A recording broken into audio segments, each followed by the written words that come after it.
Alright, so this is going to be a variation on the Pallof press to work on trunk and knee stability. So I'm going to have the band attached somewhere out to the side.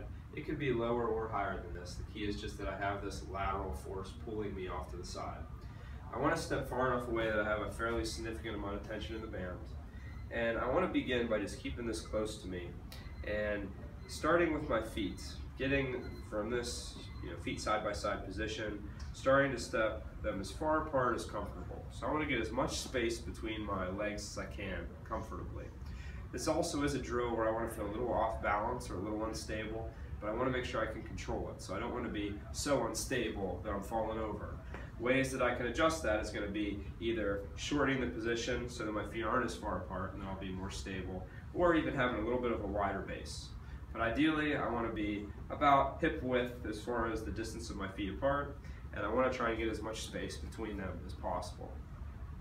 Both toes I want to try and face forward. The back toe definitely has a tendency to want to turn out. I want to make sure I keep it turned in and I can bring that heel off the ground. And then I'm going to keep my back leg completely straight.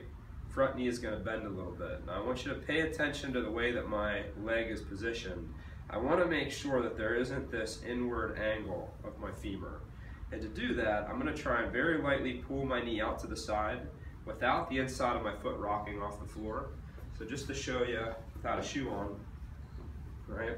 As I set this leg up, a little pressure in the pad of my big toe helps to give me a little bit of an arch in my foot, versus that arch may want to collapse like this.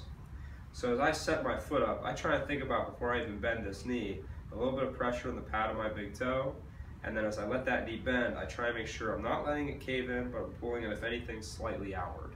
Okay?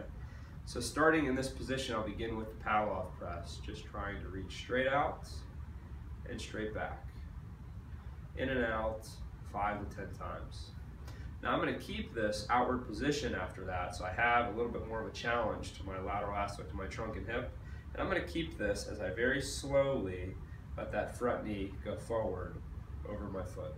Trying to maintain that straight position and making sure as I go forward I don't have any of this, and I don't start to let that foot drift out to the side.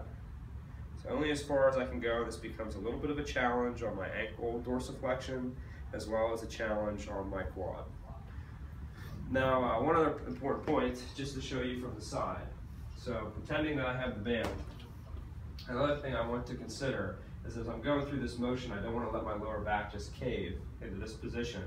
So if I'm able to, I want to try and engage my stomach, pulling my hips under me so there's a little bit more of a flat position in my back as I'm going through the press, or as I'm maintaining the extended arms and going in and out of the knee bend. So one more time. Bring the band out. This is also something that I'll do in 4 positions. So I'll start off here.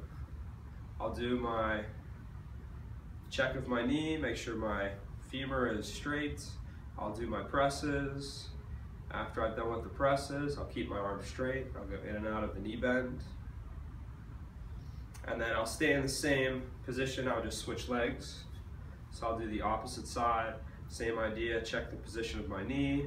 Make sure I have a little tension in my stomach, press, arms extended, in and out of the bend. And I'll repeat that same sequence facing the opposite direction. So now the band is pulling me from the opposite side.